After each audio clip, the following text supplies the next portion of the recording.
A very good evening to all of you.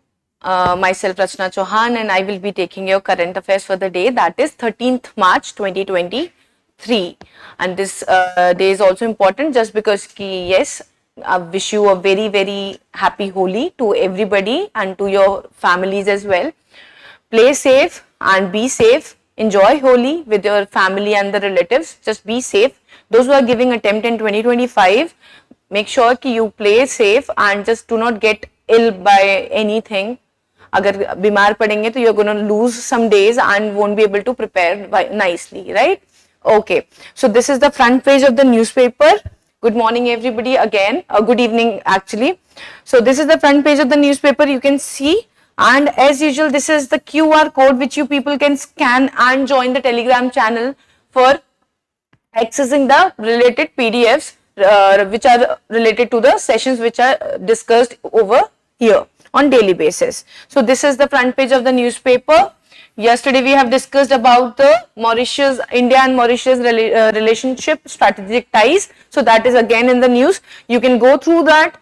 We have already covered it, but what you can do is you can just go through the news again for the revision purpose. Okay, so moving on.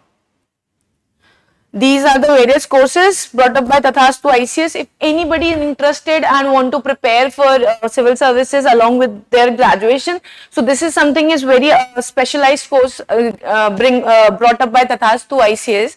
You can prepare along with your graduation as well for civil services without wasting any more time into that. And these are both the optionals which are being run here, that is philosophy and PSIR. If anybody is interested in any of the optionals, what you can do is you can inquire about the details through the websites, and if you are in Delhi, so you can come here and get the details.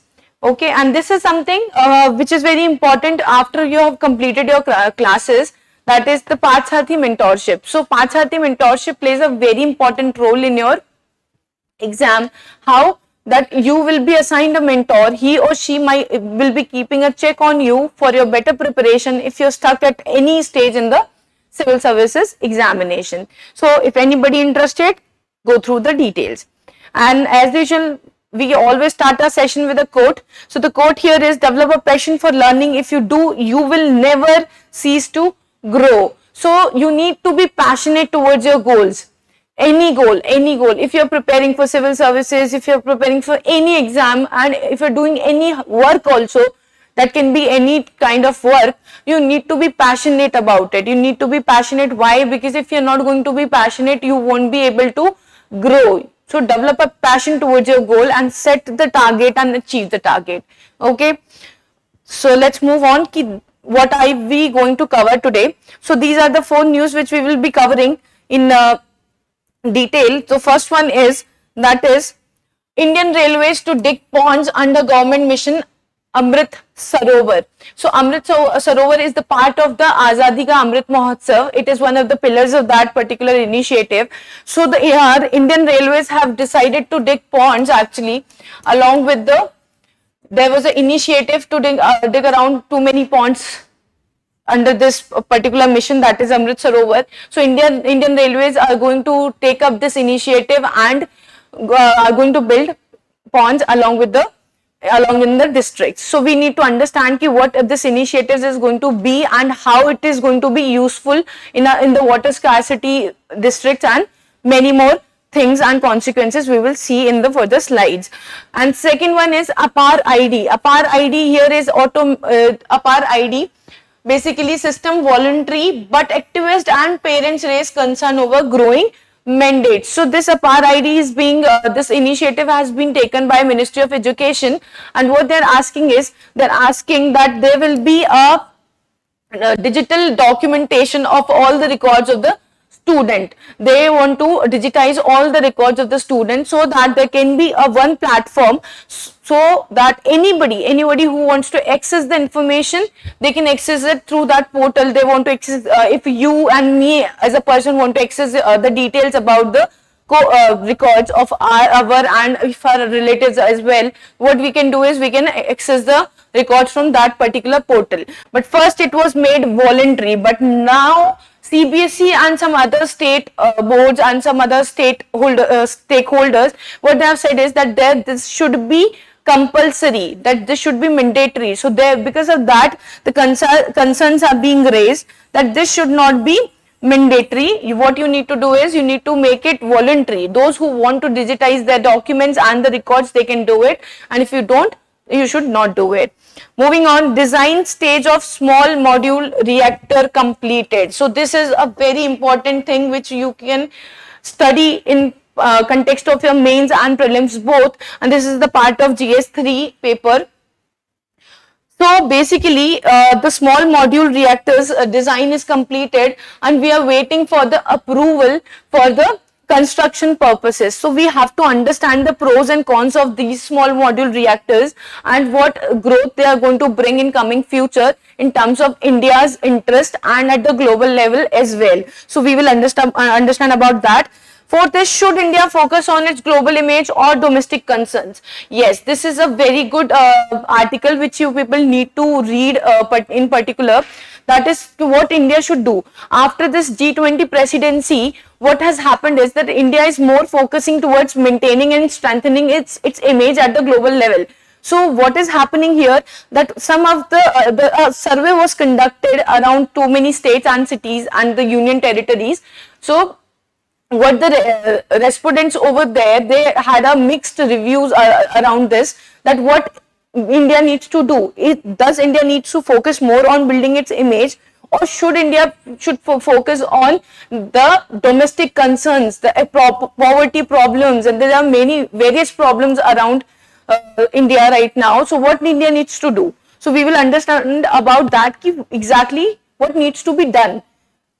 If you want, there needs to be a balanced approach basically. If you're building your image and you're spending too much on building our image at the global level, but also we need to highlight the pressing issues which are being seen at the ground level in Indian people and the common public. So these are 4 news which we will cover in detail. So moving on with the first one, here is Indian Railways to dig ponds under government missions Amrit Sarovar. So first understand the context here. Context is the Indian Railways are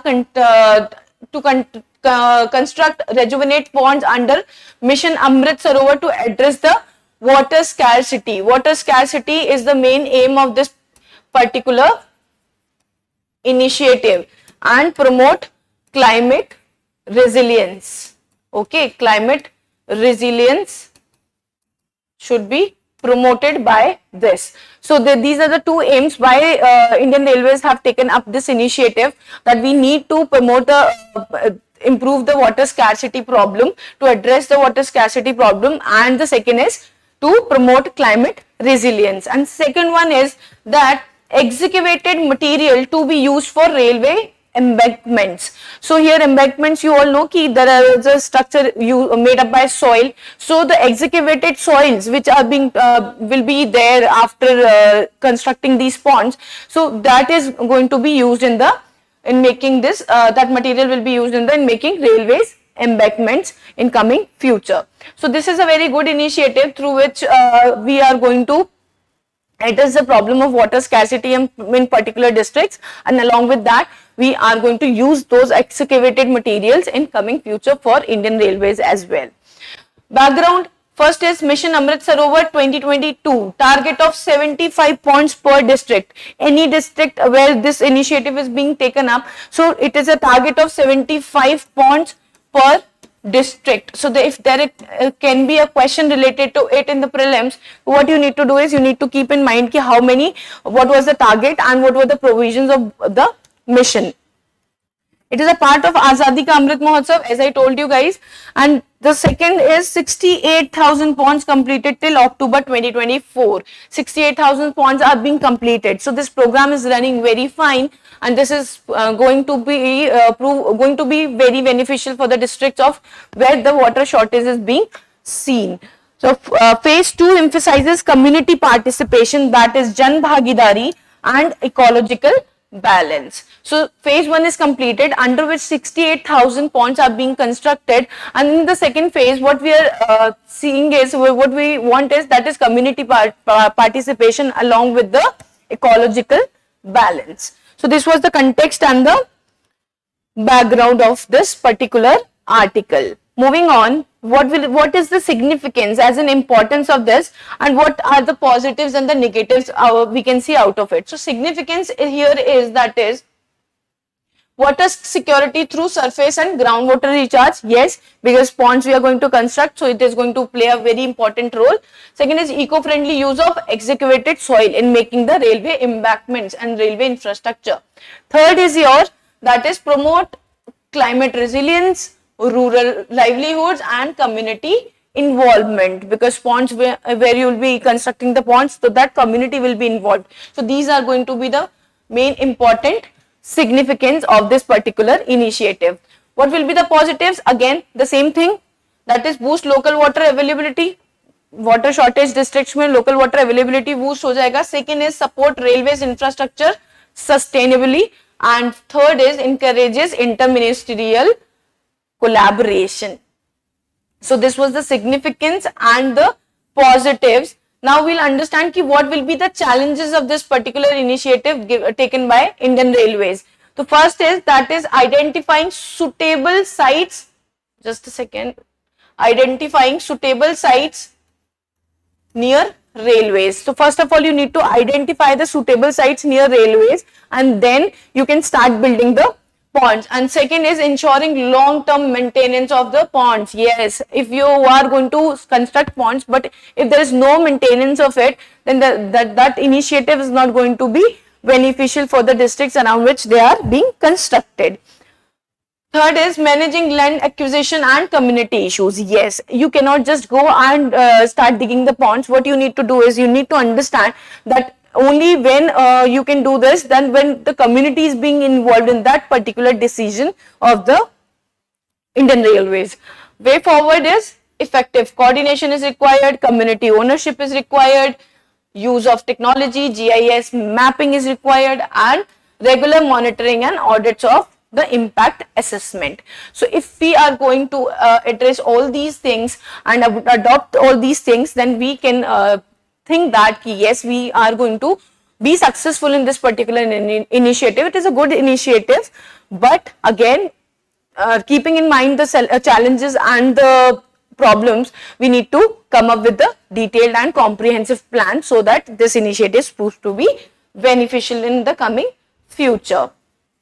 So there is one question related to it. Just go through the statements and solve the question properly. We'll give you 1 minute for this.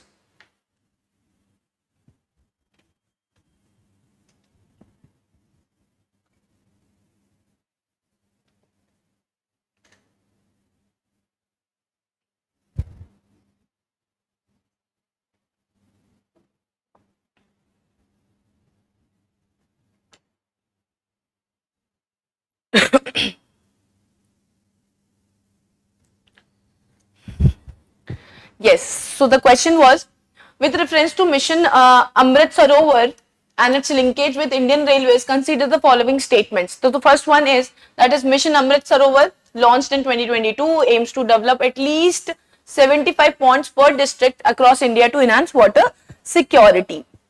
Second is, under this initiative, Indian Railways will use excavated material from pond construction for building and in strengthening embankments, right? And the third one is, phase 2 of the mission focuses exclusively on increasing pond numbers without emphasizing community participation. This is a wrong statement. So directly you can cut out and you will be left with 1, 2, 4 and 1 and 4. So we need to check that second statement is right or wrong. Second is right. So ultimately the answer will be, that is B, 1, 2, 4. The third statement is incorrect, right? Okay, moving on with the second news, that is APAR ID. APAR ID system voluntary, but activists and parents raise concern over growing mandates. So here, basically, what is APAR ID? Let's understand the context first. That is automated permanent academic account registry, launched by Ministry of MEA. External Affairs नहीं है, Ministry of Education, MOA. Ministry of Education, MOE, and to digitally store academic records of the students like you, me, those जितना भी हमारा academic record है, for storing that record into one platform, this initiative is being taken by Ministry of Education, MOE. Second is, though officially voluntary, CBSE and some state governments, what they have done is pushing for 100% enrollments, raising concerns. Basically, CBSE and some other state governments, what they are asking is that there should be 100% enrollment. Everybody, you, me, everybody needs to digitize that they should enroll for the particular initiative so that their records are being maintained there. So this is the problem basically, that this should be voluntary, not mandatory, right? Moving on, let's understand the background and the purpose of APAR ID, ki what is exactly the purpose is behind the initiative. So the background is that it is a part of NEP 2020 academic credit portability. Second, linked to DigiLocker, academic bank of credits, ऐसे linked है DigiLocker से. And third is Aadhaar based verification mandatory for APAR. So Aadhaar based verification is required for the APAR ID, leading to privacy and inclusion concerns. So it will lead to the privacy and the inclusion concerns. Moving on, purpose of APAR ID. क्या purpose है basically? Why this is being implemented? Why this is being opened here? That is a single academic identity for students. Yes, that can be single academic identity for students. Second is easier access to academic records and the certificates. Yes, sometimes what happens is that we lose our important certificates and the academic records if we are carrying it somewhere or by any which ways. If we lose the records and the certificates, what will happen is then we are going to suffer in further academic qualifications. So this will be a good initiative for easier access to the academic records and the certificates. Third one is help in scholarship, benefit dispersal and tracking educational progress. So these are the basic, these 3 points are the basic ideas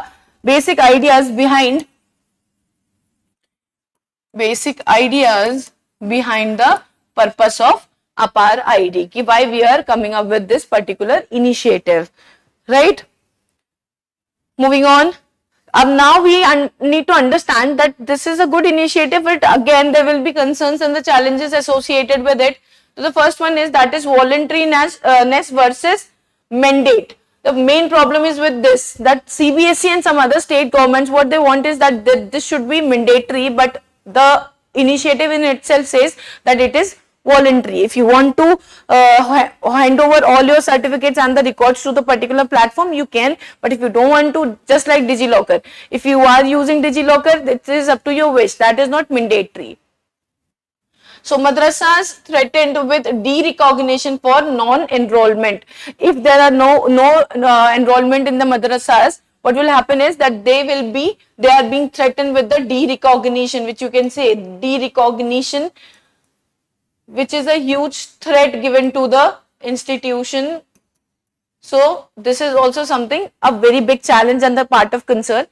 Legal issues violates Supreme Court's Aadhaar ruling, that is KS Puttaswamy 2019 case, that is Aadhaar cannot be mandatory for education.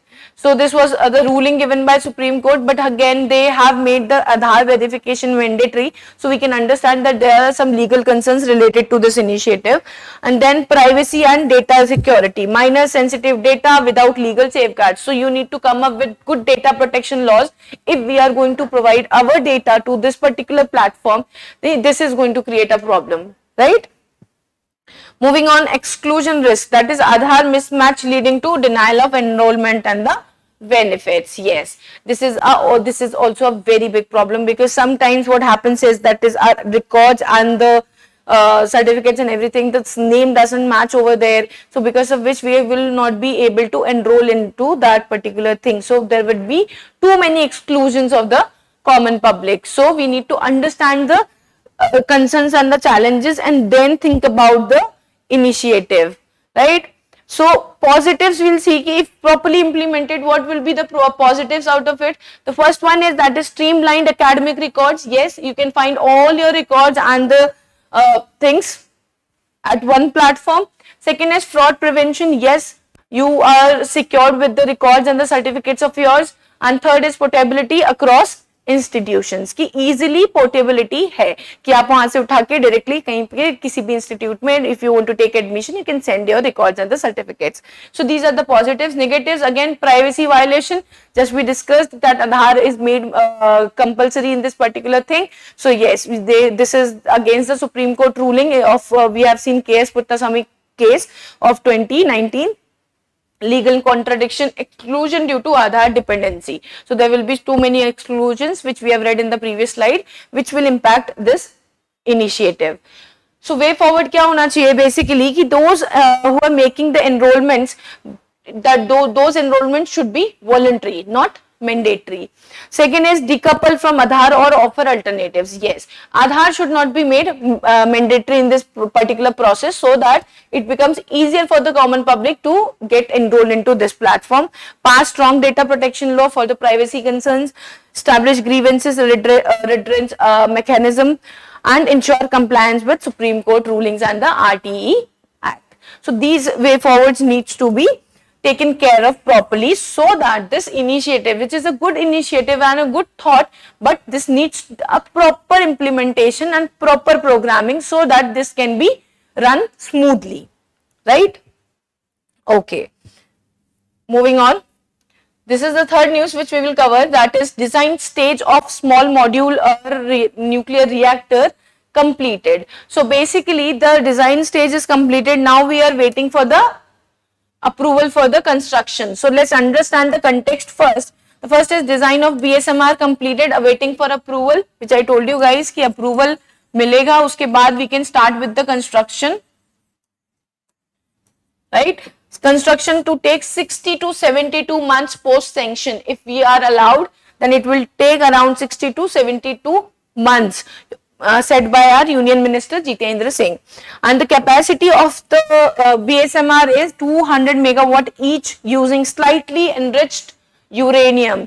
So this slightly enriched uranium you need to keep in your mind. If there's a question in the prelims this year, yes, they can give the statement ki what other material is being used in these small module reactors, that is slightly enriched uranium. So what is the background? Let's see. That it is based on India's existing pressurized heavy water reactors technology, जो पहले हम use कर रहे थे pressurized heavy water reactor technologies. In that front only it is being made. Second is it is based on that only. Second is developed jointly by BARC, NPCIL. Yes, you can just keep in mind there can be one statement as well कि कौन इसको design कर रहा है, कौन develop कर रहा है. And the third one is supported by private vendors for indigenous manufacturing. So there are many private vendors which are being there for developing this. It's supported by the private vendors. Moving on, meaning and the significance. Again, meaning is it is flexible, compact nuclear reactors for what it is going to be very useful for the captive industries such as steel, aluminium and cement, if this is being developed properly. Second is repurposing old thermal plants. Yes, उसमें भी इसका usage काफी अच्छा होगा. And the third is remote area electrification. So these small module reactors are going to play a very important role if developed properly and implemented. Everything is implemented properly. What are the impacts and the consequences? So first understand the positive impacts out of it. The first one is boost to energy security and net zero goals. Yes, it will boost our energy security and the net zero goals. Second is your support Make in India and Atmanirbhar Bharat, because we are going to make our own small module reactors and use them in the coming future in particular sectors. So we are going to be supporting the Make India initiative and Atmanirbhar Bharat. Clean, reliable power for industry. So these are going to be the positives out of it. And then understand the negative and the challenges. So the first major concern related to is this, that it is a very costly project, that is around 20,000 crore for the first reactor. So like that we are going to make one more. So around 40,000, 50,000 crores we are going to spend on this particular thing. So this is one of the negatives out of it we can see. And the safety and waste management issues, yes, we need to address those challenges as well. And then need for robust public acceptance and regulatory checks. So these are the challenges which we need to see, that yes, we need to keep in mind so that the things are being implemented properly, and this is going to be a very good step if implemented properly and taken care of everything properly. Way forward, strong regulations for safety. Yes, it is required because this is something, a very huge project which we are coming up. And second is public private partnership for the funding. And the third is continuous R&D and tech upgrades, which will be helpful in the coming future. There is one question related to this again. Please solve the question. We'll give you 1 minute related to it. Read the statements carefully.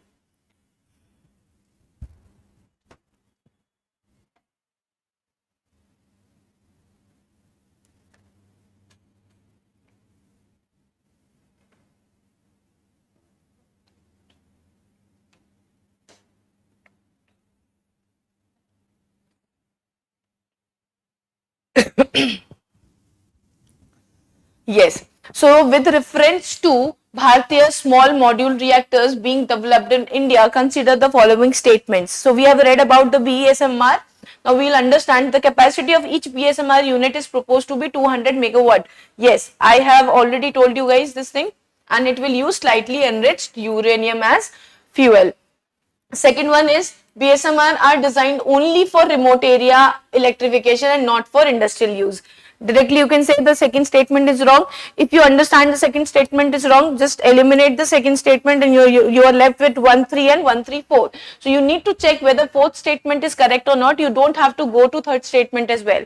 The fourth one is that is BSMRs are intended to repurpose old thermal power plants to reduce carbon emissions. Is it a right statement? Yes. So what will be the answer? Answer will be C, that is 1.3.4.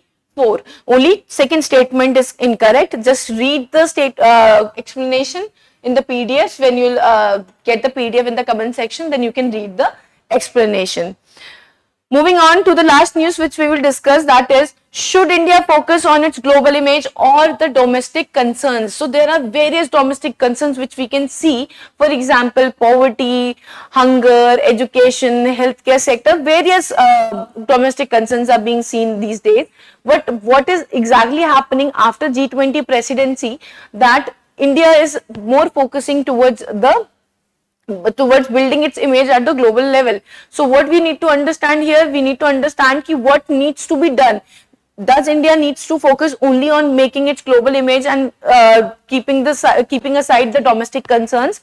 So there was a survey taken away being done in previous days, that is India's growing global diplomatic role, G20 and India's and European free trade agreement for boosting our exports.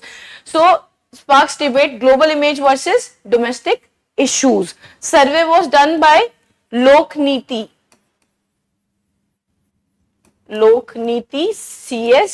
CSDS. It was done in 2024. Captures public opinion on this crucial dilemma. So what they have done is they have went to district by district, state by state. What they have done exactly, that they understood the idea of the common public, common people, to understand what India needs to do and how India needs to do it. If we are focusing only on maintaining our global image, then what about the domestic concerns which we see on daily basis? So we'll understand about the facts, some of the facts, what exactly happened in the survey. So here are some key data points which you can see. The first we'll see about the global image versus poverty elevation, how many people were supporting towards the global image, making global image, or how many people were supporting the poverty elevation. So here basically what happened is 42% fund should target poverty, not city beautification for summits. So 42% common public, what they said is that the 42% public said that fund should be focused on the poverty elevation instead of beautifying the cities for the upcoming summits. For example, if the summit is being taken in Delhi, so what they'll do is they'll allocate the funds for the particular summit and they will beautify the city. So instead of wasting that money over there, people are saying that funds should target poverty instead of beautifying the cities. Second is your 29% support enhancing India's global image. So here 42% are supporting that, and 29% are saying that India should enhance its global image at the global level. Second is class divide. Here we will understand that is poor people 36% favor poverty or elevation and only 20% prioritize global image. You can see the facts, you can quote these facts in your answers for a better answer, good answer to fetch more extra marks. And upper class people divided 39% for global image and 42% for poverty focus. So you can see that major of the public is saying that India majorly should focus on the domestic concerns first. What we will do is we can build our image along with our the focus on our domestic concerns, for example, poverty alleviation, education, healthcare sectors, and etc.